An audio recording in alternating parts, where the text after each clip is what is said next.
Bonjour à tous, ravi de vous retrouver pour parler de la nouvelle Yamaha Ténéré 700 World Red. Alors oui, c'est vrai que j'ai préféré prendre un petit peu mon temps pour vous en parler, parce que franchement c'est beau. Bah oui, c'est beau. Ah bah si, c'est beau. J'avais déjà repéré deux ou trois petites choses, mais j'étais loin d'imaginer que ce serait une moto vraiment très différente de la Ténéré 700 standard finalement. Et là, on passe clairement à un autre level quoi. Ah bah oui, avec la World Red, Yamaha cherche vraiment à toucher, à mon avis, ceux qui veulent partir à l'aventure.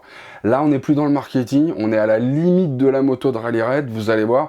C'est déjà une moto qui avait de belles aptitudes à sortir des sentiers battus, mais là, clairement, la World Red, elle est encore plus off-road dans l'âme, et surtout encore plus voyageuse. Bon, allez, j'en dis trop, j'en dis pas assez, donc c'est parti. Je reviens pas sur son look, moi c'est mon truc. Bon, je vous laisse juger, mais c'est quand même mon truc. En tout cas, on voit tout de suite qu'elle est plus balèze. Ah bah si, et pour cause, puisqu'effectivement, comme je vous l'avais annoncé, elle hérite de deux réservoirs, avec deux bouchons distants. Et les réservoirs donc qui redescendent sur chaque côté de la pointe de la selle. L'idée, bien évidemment, c'est d'abaisser le plus possible le centre de gravité, mais sans gêner le pilote, parce qu'il sortira les pieds vers l'avant. Donc ça redescend pas non plus jusqu'aux pieds, vous voyez ? C'est pas mal. Il paraît que c'est mieux aussi en termes d'aérodynamique. En tout cas, ça fait 23 litres de carburant embarqué dans la moto. Yamaha annonce près de 500 km d'autonomie. Quand je vous dis que c'est encore un petit peu plus voyageur qu'avant, il n'y a pas photo. Elle dispose aussi d'une selle qui est différente donc, de la version traditionnelle, toujours en deux parties, mais elle est moins recourbée, elle est un peu plus plate, quoi, et surtout bien plus longue. Plus haute aussi, puisqu'elle culmine à 890 mm, cette fois, soit 15 mm de plus que sur la T7 normale. C'était déjà pas rien. Mais bon, ça tient aussi au fait que les débattements de suspension sont aussi plus importants sur cette World Red. La fourche Kayaba de 43 mm, qui est entièrement réglable, passe donc à 230 mm au lieu de 210, et le mono-amortisseur à bonbonne, qui est monté sur des biellettes qui, elles, ont été revues et corrigées pour l'occasion, passe quant à lui de 200 à 220 mm de débattement. Résultat, cette World Red profite d'une garde au sol minimale de 250 mm au lieu de 240. Avec tout ça, normalement, tu peux effacer trottoir, dodan et autres trucs de ce genre de ton vocabulaire, tu vois. En revanche, je pense à aller pousser de la fonte parce qu'elle prend 16 kg. Elle passe de 204 à 220 kg tout plein fait. Alors, je sais pas. 7 litres d'essence, ça fait un peu plus de 5 kg. Il y a un petit demi-litre d'huile en plus, on passe à 5,5 kg, on va arrondir à 6. Il en reste 10 à trouver. Alors, il y a bien un amortisseur de direction en ligne réglable sur 18 niveaux.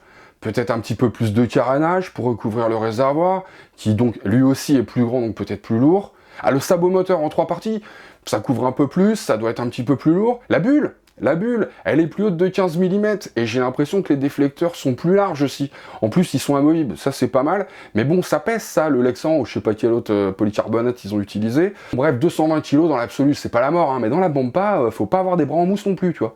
Crois-moi bien que si t'es un peu chargé en plus, si tu la couches, une fois, ça va. Deux fois, ça va encore. Bah après, tu vas la regarder comme un cheval mort. C'est toi qu'il va falloir ramasser. Tu vas couiner. En parlant de couiner, le conduit d'admission du filtre à air est orienté maintenant vers l'avant pour éviter en fait que les projections de la roue arrière rentrent dedans. Vous voyez, ça c'est pas mal. Ils ont aussi revu la grille de radiateur pour qu'elle soit plus protectrice. Ça évitera peut-être de faire des trous dedans. Et sinon, alors deux choses qui évoluent. Pas le moteur, non. C'est toujours ce bon petit bicylindre CP2 de 689 cm3 avec ses 74 chevaux à 9000 tours-minute, 68 Nm de couple à 6500 tours-minute qui l'anime, mais elle se dote donc d'un écran TFT couleur connecté de 5 pouces. Alors je sais, beaucoup vont me dire « Ah bah super, et si ça tombe en panne ?» Eh ben ouais, mais c'est beau les gars, voilà, c'est beau. Et puis s'il y en avait pas, il y en a d'autres qui diraient bah, « Franchement, à ce prix-là, ils auraient quand même pu mettre autre chose qu'un compteur à cristaux liquides. C'est un peu retour vers le futur là, pour ce tarif quoi. » Ah oui, mais dans les deux cas, moi, je me dis que c'est toujours mieux en tout cas qu'il n'y ait pas de compteur du tout. Voilà, c'est ce que je me dis à chaque fois. Et franchement, c'est pas ce qui retient le plus mon attention. C'est plutôt l'ABS. Parce que non content d'être totalement déconnectable, il est maintenant partiellement déconnectable. C'est-à-dire qu'on peut choisir de le garder seulement à l'avant. Et ça, c'est très bien, parce qu'on n'est pas tous des Poltares. Des tarés, je sais pas, mais des Poltares, non, ça j'en suis sûr.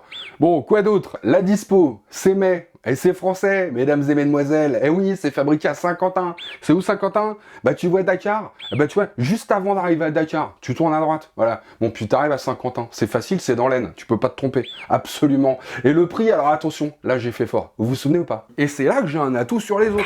Eh ouais, moi j'ai la boule de cristal qui m'a été offerte par Sangoku. La Dragon Ball. Et tu me dis 12 999 €. Eh ouais, c'est 12 799 €. Ah, j'ai pas été mauvais. 200 € d'écart. Enfin, surtout ma boule de cristal qui a pas été mauvaise, je veux dire. Sur ce, les amis, allô. Non, j'ai pas parlé de barré, j'ai dit Tares. Et puis d'abord, c'est pas Barret, c'est Barreur. Tom Barreur. Tu confonds tout, toi. Mais il confond tout, celui-là. Il y en a un qui fait de la moto, l'autre qui les fracasse. Il fracasse. Il fracasse. Mais pourquoi? Pourquoi tant de haine?